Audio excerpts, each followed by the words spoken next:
Guys, for today's video, magluluto pa tayo ng chop suey. Ano magluto? Please watch this.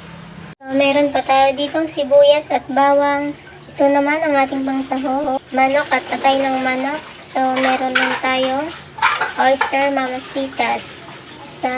At ito naman, baggy beans, lote, pepper, at carrots. Siyempre, meron din tayo repolyo.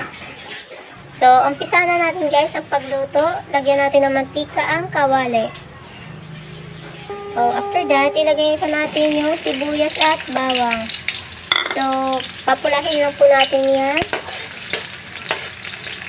Ito na po, ilagay na po natin yung atay at yung manok. At para mag-isa po na, so, sa pag-isa po natin, lagyan po natin siya ng pepper. Then, lagyan po natin ng oyster sauce.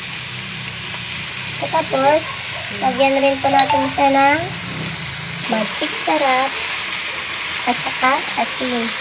So guys, parang po, ang butong ting ating baboy, lagyan po natin siya ng tubig. Section, manok pala guys, manok. So, ilagay na po natin ang ating mga gulay.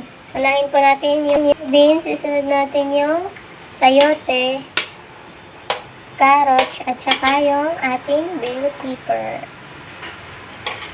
So, ipahuli natin yung video guys. Pakuluin muna natin in 5 minutes yung ating gulay bago natin siya ilagay.